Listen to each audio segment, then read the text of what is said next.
Hey again, Heidi McGuirk, creator of Empowered Princess, where we help you claim your happily ever after. I got to thinking again today about why you're single. Lucky you, because I have come up with the number one reason. And again, what we do here is get to the real root of the problem. We slay our proverbial dragons, the real deal, the subconscious beliefs, behaviors, and patterns that we're thinking that are actually keeping us single. We're not about putting band-aids on flesh wounds. We don't learn how to flirt here. We get real. Okay? So let's get real about trust today. If you're a person that has a trouble trusting people, sounded Italian, has a trouble of trusting people, you are the type of person who is always waiting for the other shoe to drop.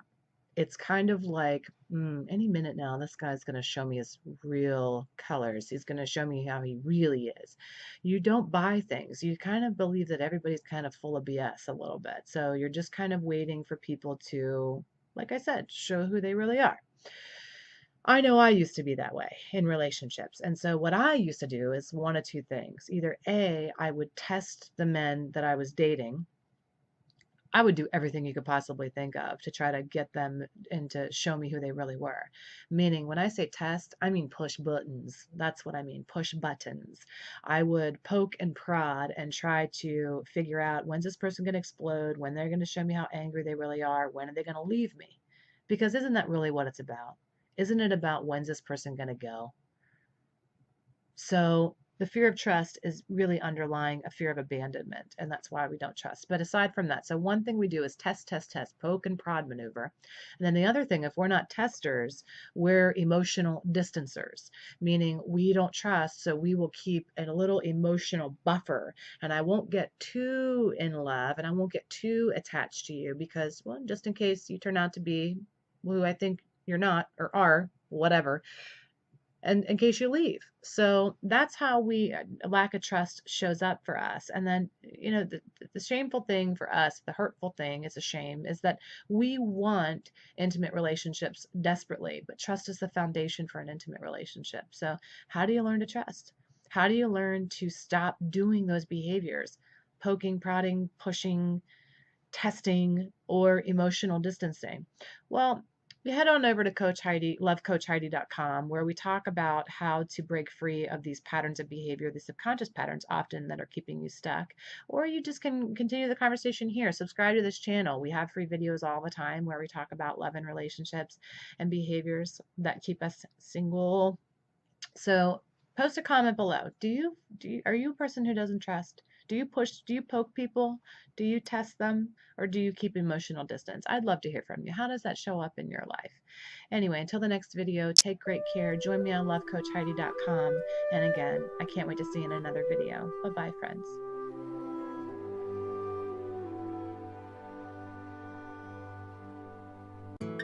Hey guys, I wanted to share a little secret with you because I think not a whole lot of people are talking about it.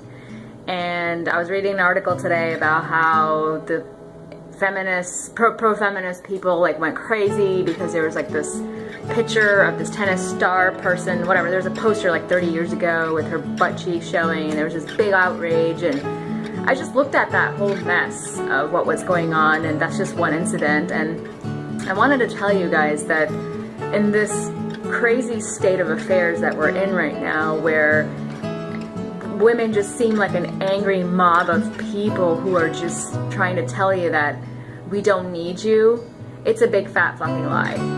Because women really need you. And the other thing that's a lie is that when you read any of those men's magazines, Men's Health, Esquire, GQ, Maxim, and you see all of those same titles splayed out on the front page over and over and over about how to get better abs and be sexier for her and please her in bed and look better and be more confident and know how to pick up a woman and all of that dumb garbage, it's all a bunch of bullshit. Because everything in it is designed to tell you subconsciously that you're not good enough in one way, shape, or form. And that is the furthest thing from the truth that I can possibly imagine for this generation of men. The truth is that women need you now more than ever, and you are enough. You're not missing anything. You don't need anything from anybody. You already have it in you. It's just that nobody's reminded you that you already have it. So I just wanted to share this quick message. I know I'm already at like the 2-minute mark, and I hope you guys are having a good day.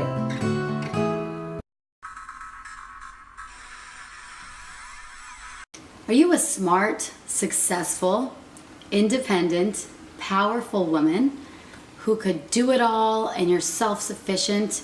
You maybe have a great career, but you have trouble attracting men and keeping them? Are you a power woman and you've never been married, or you're really having a hard time finding a great man? Now, if this is you, here's the thing. You probably feel like it's your intelligence and success that's turning men off, right? And you feel like it's intimidating to men, and it's hard to find a man who's not intimidated by your success. I get that, but I'm going to tell you something. That is a myth. It's something that we intelligent, successful women made up a long time ago and believed it because that's our reason for, it's our rationale for not being able to attract men or for having trouble in relationships with them.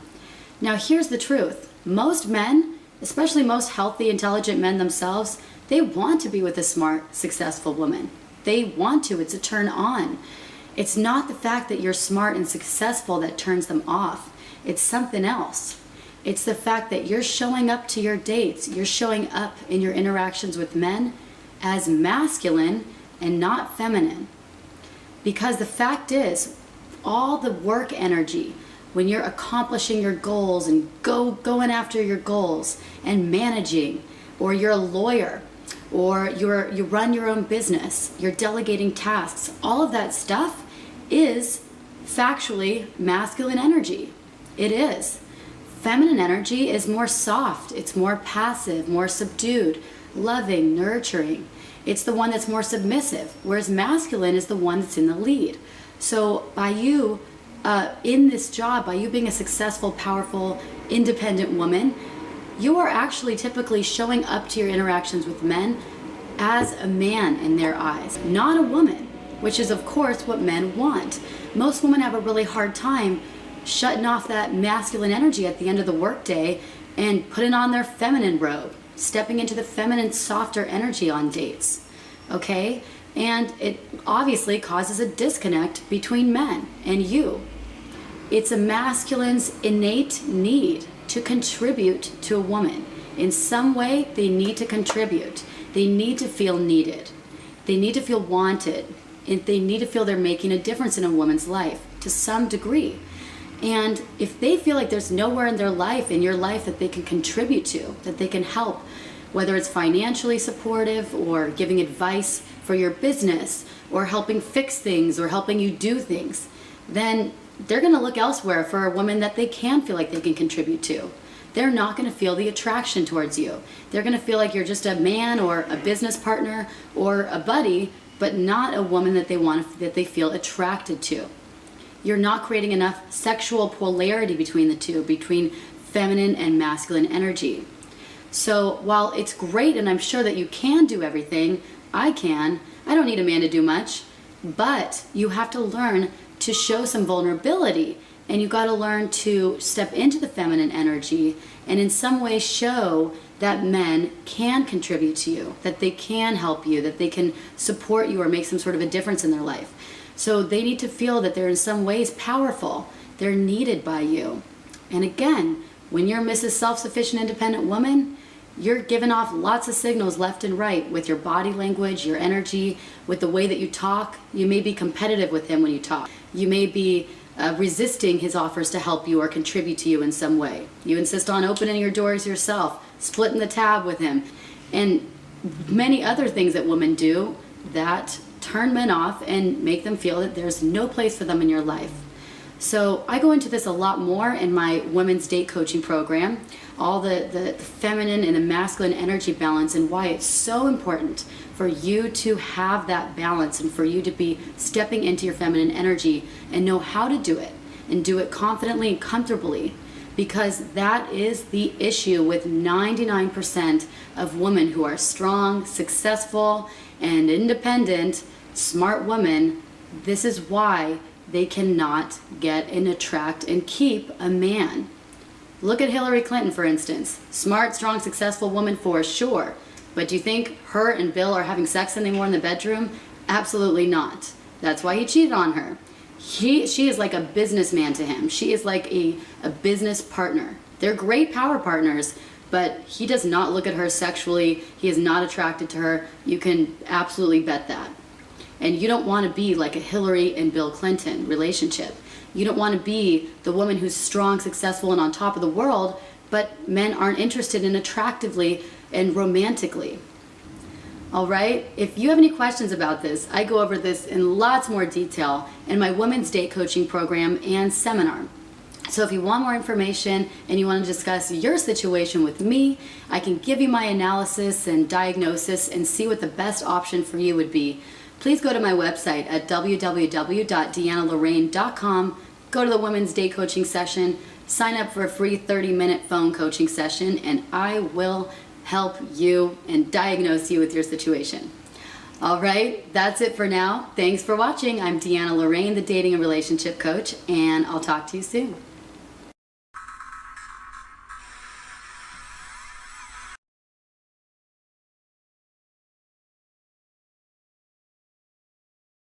First of all, what I'm calling for, the title of my book, okay, which is Free Women, Free Men. I'm calling for an end to the sex war, okay, in feminism. Okay. Women are well launched now. Okay, so this kind of this reflex, snide, put downs of men that are everywhere. This has got to stop. Right? Now I notice wherever I go in the world, actually, that upper middle class career women are very unhappy.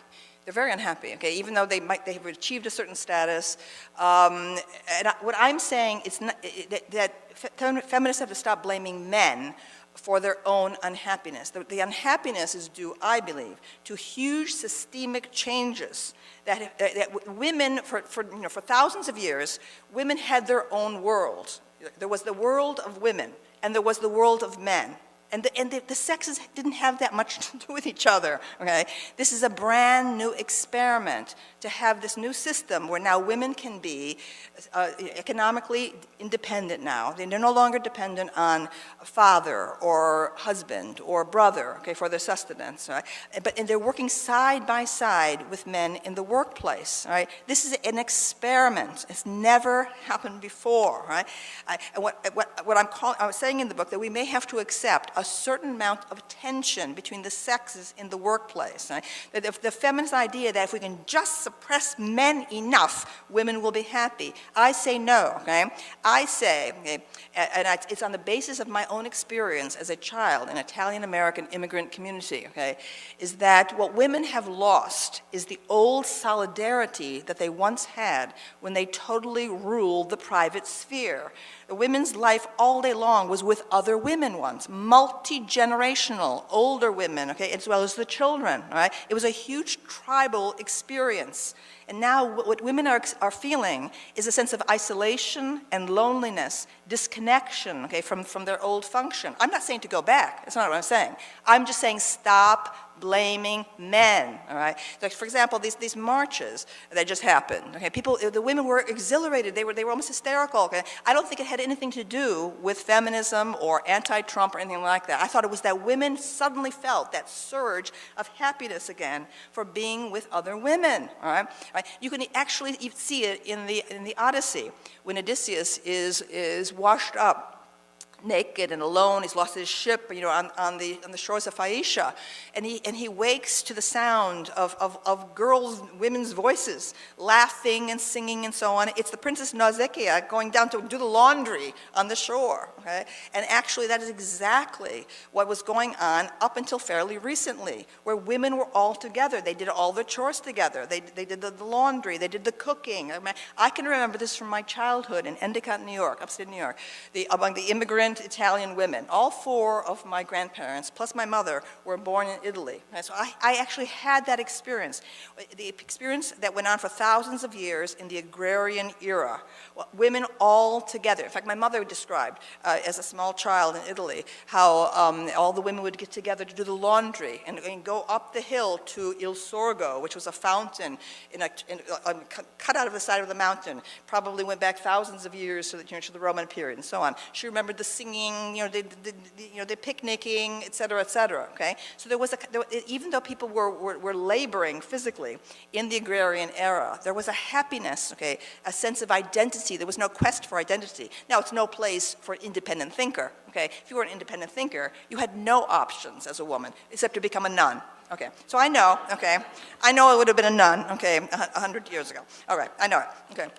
And obviously, communities are intellectually repressive in their own way. Nevertheless, we're in a period now of quest for identity, tremendous pressures on young people to form their own identity separate from those old automatic tribal and community affiliations. So I think there's a tremendous, as a classroom teacher, of now, more than 40 years, I can see this, and it's really, there's a tremendous sense of psychological dislocation among young people. Regardless of how many snapbacks and baggy t-shirts you wear, women will never be the same as men, just like men will never be the same as women, because they are naturally designed to be different. Men are naturally masculine and females are naturally feminine. Wow! That's right, there's only 2 genders too, by the way. Men are better at building and fixing things, and women are better at nurturing and caregiving, and that's just a fucking fact. So you can call it a social construct, but that's not true. Men and women are very different in many, many different ways, so therefore are not equal. Do they deserve equal rights? Of course. As a living creature, I believe everybody deserves equal rights. Rights such as political, social, and economic? Absolutely. Do women deserve extra rights because they have a vagina? No. Pop, pop, pop, pop, pop. It's ironic because feminists will complain about men manspreading, because they have balls and they kind of can't put their legs together, otherwise it's going to squish them. Painful, ow, but they don't care because they're men and not a woman. They complain about men manspreading, but yet they will walk around in bloody pants. But if you dare say something about that, that's period shaming. What? Camel toe never was and never will be sexy. That is disgusting and disrupting to everyone else. It makes everyone else uncomfortable, and therefore, by feminist logic, it should be stopped. The wage gap is not a thing. You know why men get paid more than you?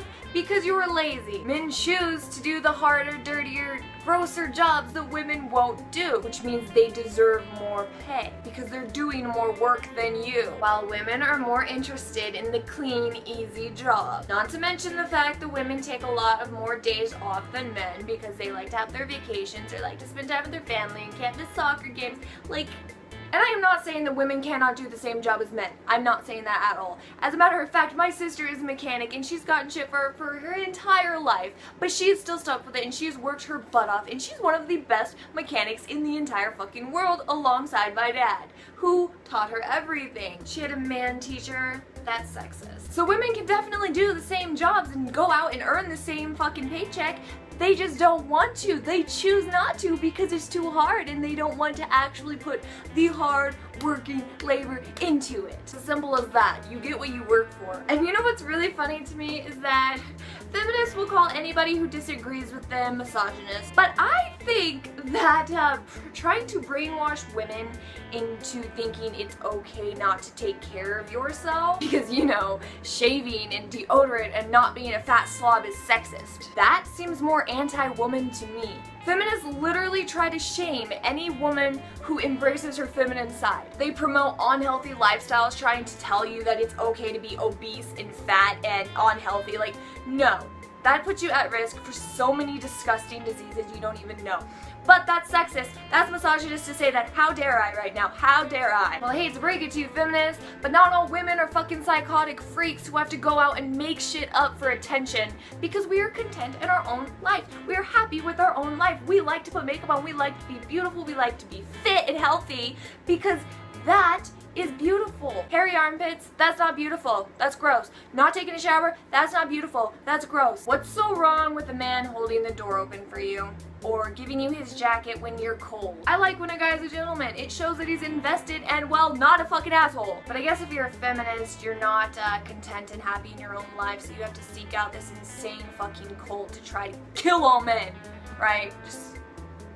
There's literally nothing about feminism that stands for equal rights. It's all about women's bullshit privileges that they think they deserve for having a vagina and a pair of boobs. No, no, no, no, no. That's not how the world works at all. Feminist idea of equal rights is having men basically this broken, obedient slave that just caters to their every desire. I mean, the word alone is feminism. Fem, meaning women, female. How does that help men? What does that have to do with men? It's like what Red Pill has said many times. Feminists hate men because men want nothing to do with nasty, ugly, fat slobs who don't shower and take care of themselves.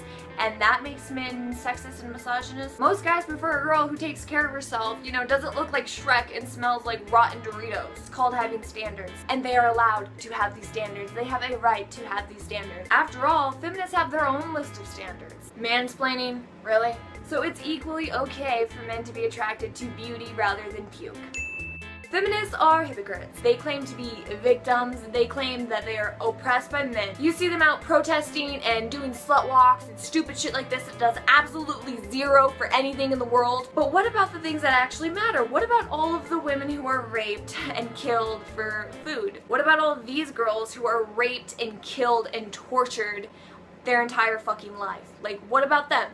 You don't see them doing shit for that because they don't care. Why? What's that? Oh, they're just animals and they're not the same as humans, so you're superior to them, right? Okay, well, if that's your logic, well, women are not the same as men, so therefore men are superior to women. So, I mean, they're very, very hypocritical because they talk about rape. Rape is their favorite thing in the entire world. They are obsessed with rape. But they don't care. They don't care that they are literally supporting the cause of all of these beautiful living creatures are raped and killed, but they don't have anything to say about that because they don't care, because they're hypocritical motherfuckers. These are actual victims. These are actual oppressed beings, but that doesn't mean shit to them because what? They're not going to get attention for that. Feminists are all about other people making sacrifices to better their lives, but when it comes to them having to make the sacrifice, they can't be bothered. Why the hell would they do that? Feminism is cancer, and feminists are psychotic, crazy, man-hating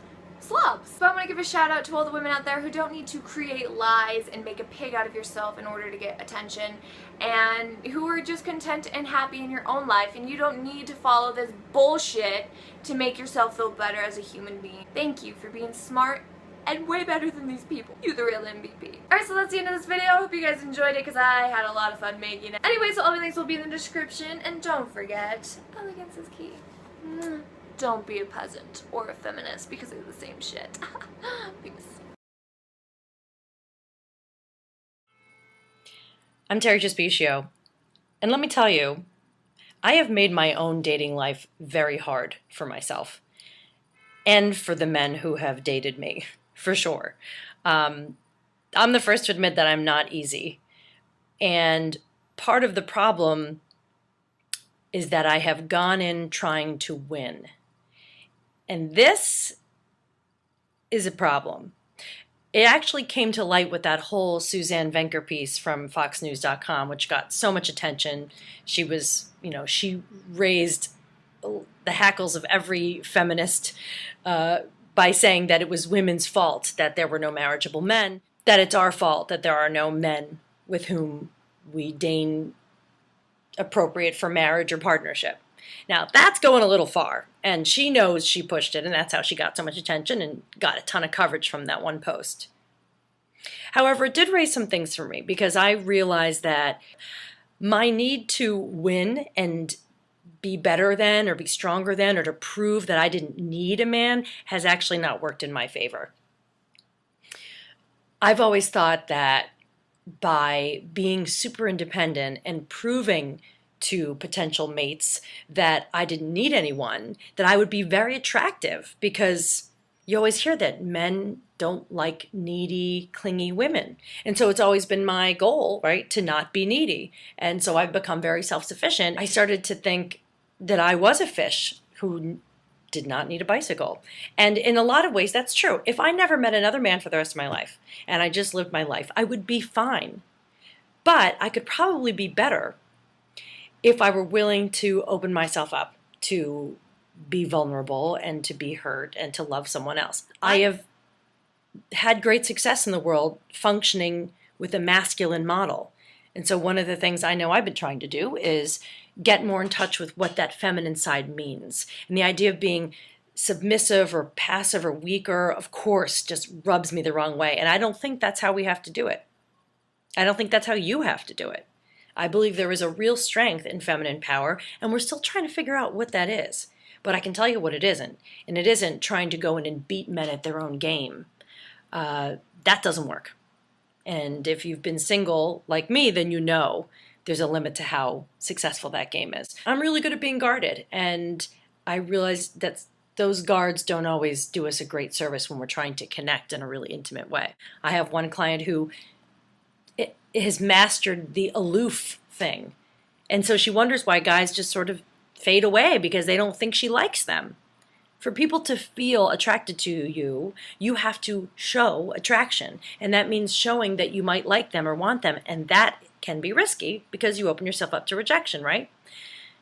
There's no love without risk of rejection. And I have to learn that, and you have to learn that. And it's not easy. It is the only way to really learn to love someone. And while I've said I'm not, out to find a husband in 2 seconds, I realized that it would be a waste of a life if I weren't able to try loving that way. And it would be a waste for you too.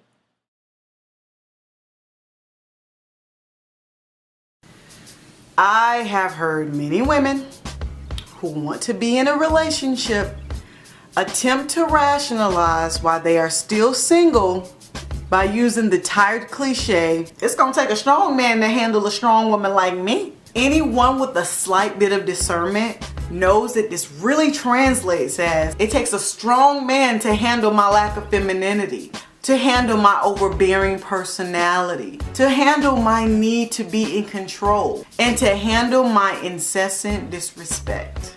Problems should be handled. Children should be handled. Animals should be handled. Chemicals should be handled. But a grown adult woman should not need to be handled by anyone.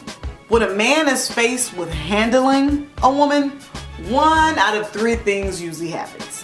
1, she is handled. Manhandled. 2, she remains single and yet continues to beat her chest about how strong she is. Or 3, she gets a man, but this man is a passive mangina simp who is willing to lay down his masculinity in order for her to come and pick it back up. See, what these strong personality personas don't understand is that strong men usually gravitate towards women whose strength is not rooted in obnoxiousness, nor is it derived from her ability to take on male characteristics. This woman knows how to influence without aggression. This woman is in touch with her emotions, but she's not overwhelmed by them. This woman is not delusional to the fact that she's naturally vulnerable, and she realizes that it would actually make her weak for her to resist her vulnerability by trying to be overly self-sufficient.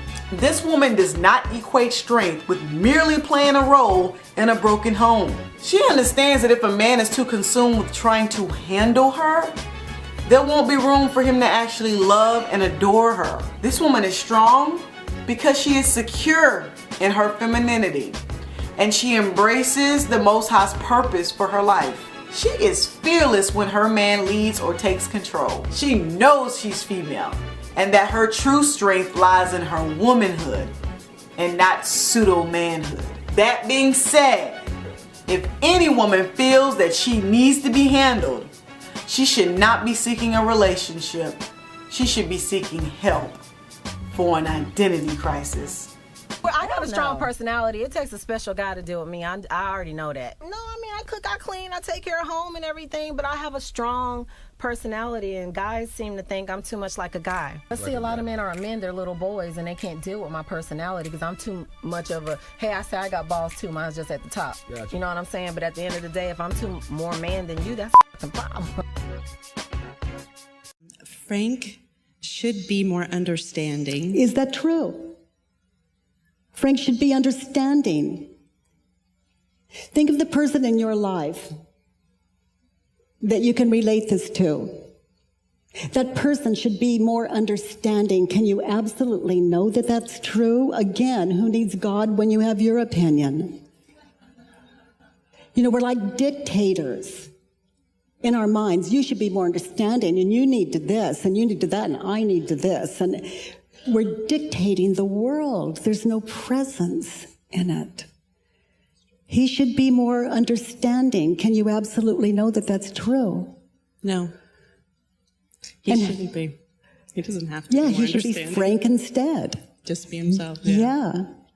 So how do you react when you believe this thought and he does not understand your behavior when you're angry? I get pain in my body, like physical pain in my heart and my whole being. Yes. That's what happens when we believe our thoughts. That's what happens when we begin to, from our heads, control the world. You know, that's how we create the world. He should be more understanding, and we're creating this world that is not happening right now. We're trying to make it into this imaginary utopia, and all the time, we're not being understanding. We're not applying it to ourselves. It's true. I haven't been understanding where his situation is and what's been going on with him. Very good. Very good. So who would you be without the thought, Frank should be more understanding? Imagine your lives without that thought. Who would you be without that thought? I don't ever expect anyone to understand me. Even when they do, what do I have? What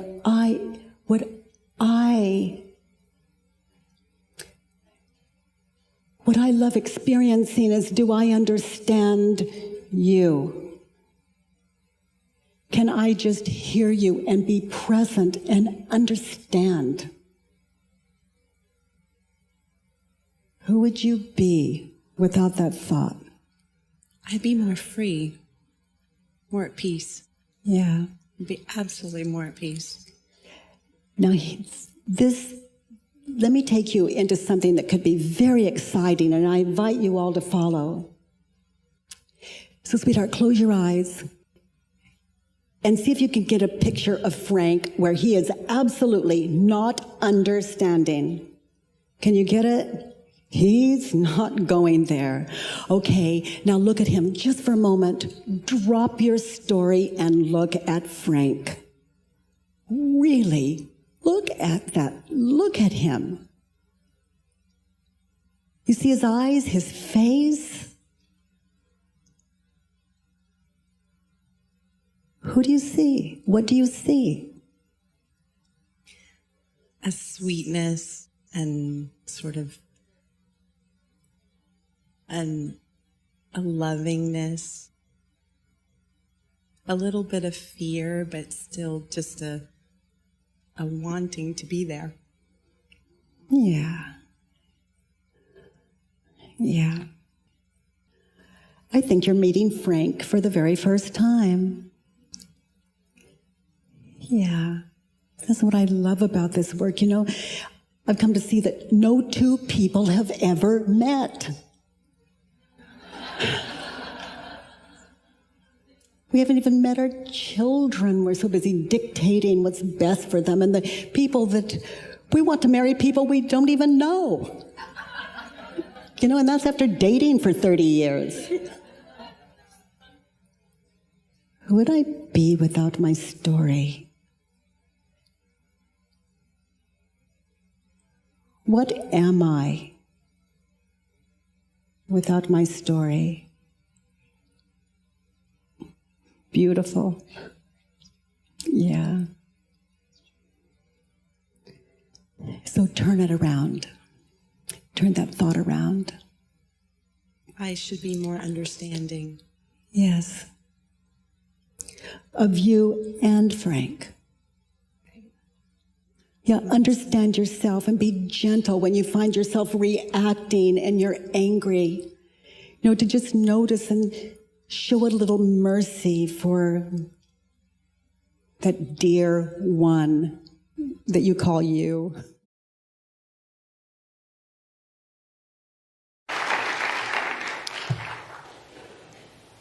We are in a post-feminist era. Feminism is dead. It is dead as a doornail. It is dead. Feminism is dead. Third wave feminism has betrayed women.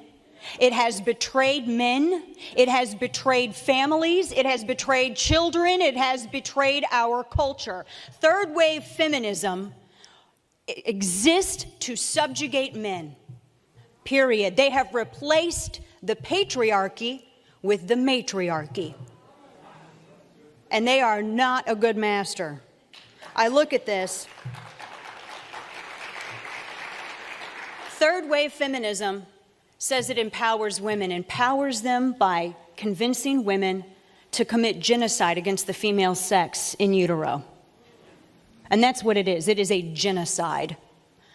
Third wave feminism tells us that masculinity is toxic. Masculinity isn't toxic. Masculinity is marvelous.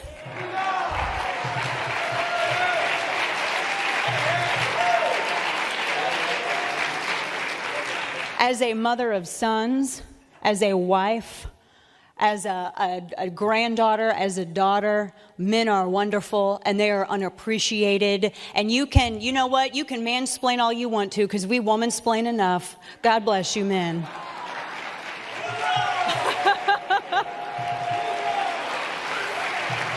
In society now, there's been a lot of movies and culture and cultural influences that say that you don't. Murphy Brown, Jennifer Aniston, I mean, we could go back the last decade. There's a big push. Women don't need a man. That's been the message. And so guess what? Eventually, men start to believe it. And they say, well, you know what? I don't really need you either. There's a young lady that commented on one of my YouTube videos. I forget which one it was. But she asked me, she was like, Montana, if you could do it all over again, knowing what you know now about relationships, where is there an ex or some exes that you would get back into a relationship, take back or whatever? And yes, I would very much so. There was one guy that I was dating when I was 21, 22, like, treated me so good. I got whatever I wanted. He was just the sweetest thing. Haitian boy from Pembroke Pines. And I mentally was not in a very good place or wasn't raised up in a way to recognize a good man and appreciate a good man. Didn't know how to treat a good man. So knowing what I know now, and if he was the same type of man that he was back then today and was to give me another chance, I think we would have a wonderful, wonderful relationship where the good that he was doing in a relationship would definitely be reciprocated. And I told her, I was like, yeah, because I've screwed over some men in my life because I was not mentally healthy. I was a hurt woman out there hurting people.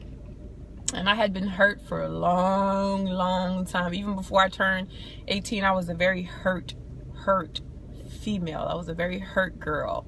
And I was just out to hurt other people because that's all I knew how to do.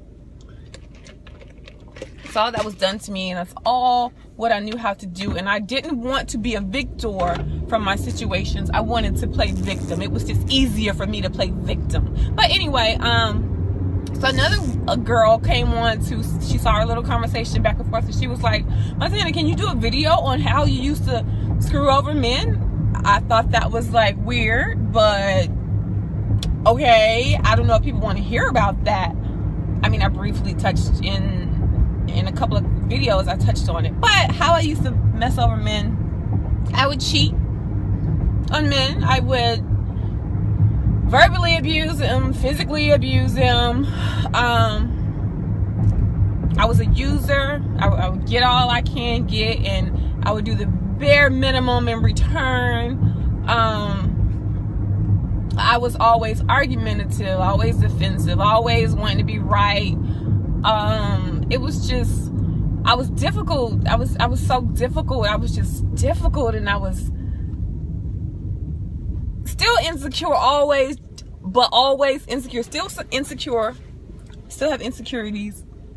Well, not even insecurities, just like I'm always on the watch because I know I do so much and I know I give so much. So if I see you slacking, lagging, dragging your ass or slipping, I'll be like, no, I do too much for you to be around here trying me like that. So I'll let you go. So I'm always on the lookout because I do so much. I gotta make sure I'm invested in the right person, or I'm out of there.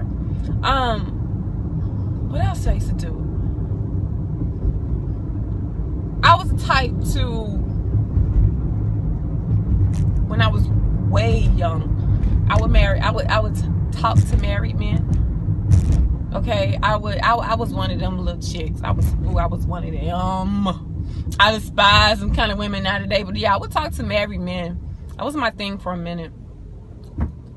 I was really promiscuous. I can remember having like 5 boyfriends at one time in high school. It was terrible, but it's just so much I can say. Everything that you can say that you don't want from a woman, or the problems that a woman gives you, that was me. That probably was me. More than likely, that was me. Oh, she this, she lazy, she this, she don't cook, she don't do that, she argue all the time, and as soon as I walk in the house I'm tired, she want to nitpick about this, she always doing it. That was me. I was that chick. That was me. I mean, it's so much I can go into detail that I can't even think about right now. But that was me. But I had an epiphany. I stopped playing victim and decided to be the victor 4.5 years ago when I started my self-love journey. And this is a choice. This is what I found. This is what people didn't tell me, that I'm telling you. It's easier to succeed and excel in life by changing your life around. If you're doing something messed up, you're doing something wrong, you're going down the wrong path, or you're not getting the results out of life that you want, you don't have the type of people around you that are healthy for you, that uplift you, motivate you, inspire you, encourage you. You don't have that. You can change your life around in the snap of a finger. Some people it may take longer, and some people it may be really hard for, but for me it was overnight. It literally was overnight. I changed my whole world around overnight. And I was like, you know what? I want my life to be like this. I want to be happy. I want to date this kind of man. I want to have these kind of friends. I want to have this kind of connection with my family. I want this for myself. I want that for myself.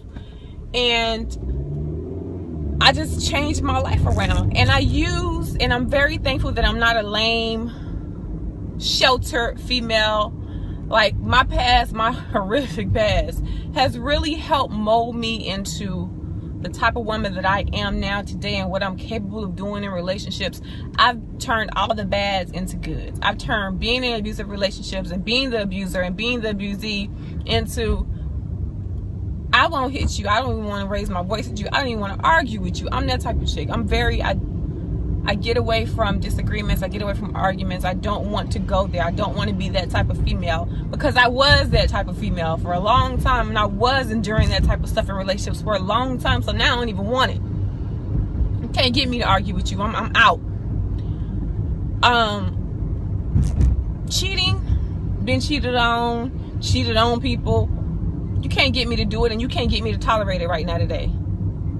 Like, I'm the most above and beyond loyal type of person ever, because of I was such a cheater and an unappreciative person back in the day.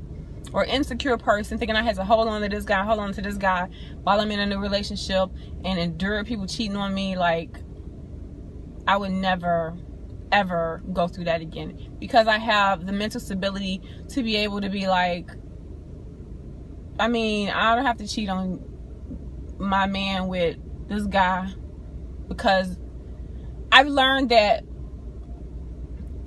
when you're talking to a bunch of dudes and you get into a relationship, if that relationship don't work out, no matter how long it is, 2-3 years later, these men are still gonna be there, and they more than likely gonna be single, and you're gonna meet a whole slew of new men. So why even bring somebody into your relationship? I am able to give my relationship the benefit of the doubt of actually working and not messing it up by cheating. I'm giving it a full opportunity. Like, I've learned so much. Like, you guys know my history if you've been watching my channel for a while. Being raped, molested, and all that other crap. That promiscuous behavior that I used to portray has turned me into, I hardly say no when it comes down to something sexual in a relationship with my man and my man only. My man has that freak slut hole, nasty little slut puppy behind closed doors. I'm not shy. I don't want to do that. I want to try that. Like, but you my girl. Like, he don't have that problem out of me, because I'm open like that. I'm promiscuous, but only to my man. I can do whatever. I can role play and be the nasty little stripper, the $5 prostitute. Like, I'm open to it all. I'm open to it all behind closed doors. I'm not sheltered, and Miss Goody Goody Two Shoes wasn't raised up to do all that nasty stuff. I've used all that to my benefit. Like, I was a very bad person, but I've also turned everything around to work in my favor, and I'm so in a way thankful for the things that I went through, because it molded me to be a little bit more above average. And I'll leave that at that. So if that answers your question, ma'am, there you go. Turn your negative into a positive if you care enough to, and you'll be all right. Life is what you make it. You know, how you look at, how you perceive different situations, you can turn it into a good or turn it into a bad. You can sit there and mope about it, or you can sit there and make it work for you. And I decided to make it work for me. Blossom. You said that women can't have it all, and you got a lot of pushback for I did. that. I got in big trouble for that. Did that surprise you? And do you think that was a fair pushback? I understand where people are coming from that, because it's like, we've gotten so far, why are you saying, you know, that you can't? So I really appreciate the debate, and even the criticism. I totally get it. But what I was trying to say is, you just can't have it all in that same moment. It's, for me at least, it's not possible to feel like, you know, I don't know. I also just don't feel that way in life. I never feel like doing it all, doing it, having it, feeling good about it. I'm always like, this is a hot mess, and I need to make the best of it that's possible. And when I feel best, or I sleep best at night, is when I'm like, I was a mom first, and somehow I balanced it all a little bit today, but I never like went and hit the pillow and was like, yep, did it all today. I'm like, ooh, phew, I think people at work don't hate me today, and my kids are feeling like mom was there, and this is good. So many women share that struggle of feeling overwhelmed, feeling like life is really chaotic and not ever balanced. Yeah. And we often are so hard on ourselves about that. What advice would you give to women, and how do you navigate that, you know, things that you talk about in your book, the guilt associated with leaving your kids, the chaos that is life? How do you deal with that? I try to spend as much time with my kids as possible, so that when I step away, I actually feel good about it. I'm like, you probably want me out of your face for a minute. This is good for both of us. And that helps. Just really being present with them and spending so much time with them that, you know, stepping away actually feels like a good thing for a minute, and that helps. At least that's how I've figured out what feels right for me. And then, you know, I just think it's never going to settle. Like, it's nothing, work is never going to be like, yep, it's so organized that if you just do this, this, and this, you'll check the work boxes. And kids are never going to be the same from day to day. So if you just do this, this, and this, then you'll check all those boxes today. And, you know, then there's your marriage, there's your friendships, there's, God forbid, yourself for a minute. I mean, you're last on the totem pole if you're a caring person. But I think if you just, I know if I try to let everyone know how much I loved them that day, and like, that makes me feel good. You work in a really interesting industry where age is almost a detriment, right? Where youth is prized, where someone pops up the next day, an emerging star, and also an industry for women that particularly challenging with things like, you know, those issues, as well as the pay gap. Something gets talked about a lot. The pay gap is important. So as a woman who has built a very successful career in that industry, how do you reflect back on that? What do you describe this dynamic from your vantage point? I think you just do the work and you try to have as much fun as possible, and you work hard at things. It's not going to happen again because you want it to. It only happens because you are willing to stay up late at night and work on the weekends, and like honestly kill yourself along the way, and have like an insane work ethic, and be diligent and not screw people over, and make it a joyful thing that everybody wants to, like, you know, commit that same kind of focus, time, and energy to. I think especially in this day and age, you know, the quieter you are, the louder you can be. Nan actually said a quote to me. I loved it so much. She always has the best quotes, and she puts them on little frames on her desk. Like Abraham Lincoln, when I do good, I feel good. When I do bad, I feel bad. That is my religion. Perfect. Thank you. Check, Done. please. Mm-hmm. Yeah, I think a lot of women today really wish they could have a wife. Yeah, exactly.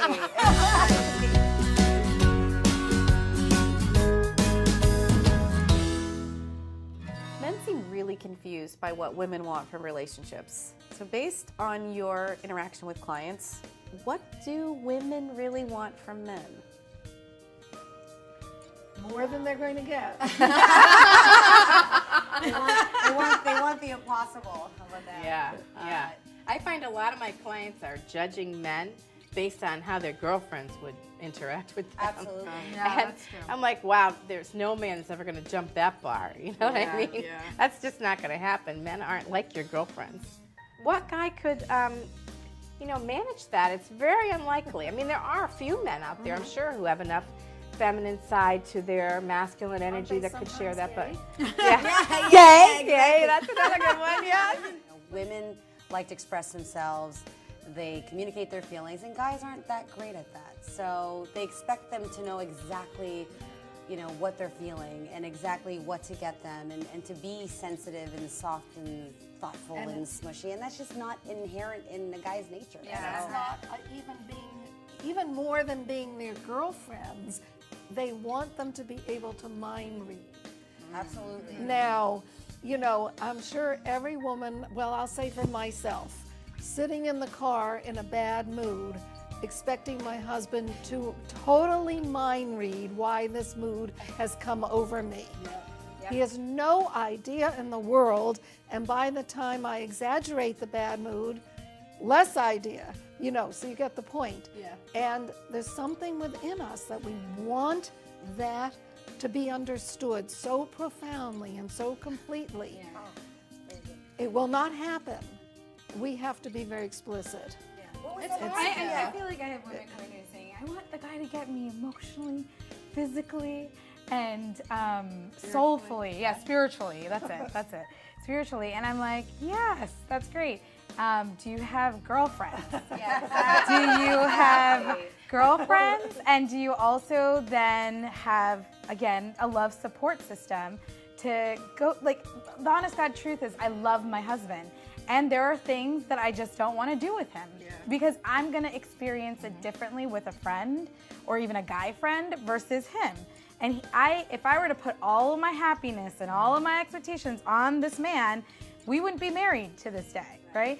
Because that's too much. I mean, you wouldn't want the guy, and we've all experienced this, where the guy is so needy from us, and we're like, oh my God, I can't deal with that, right?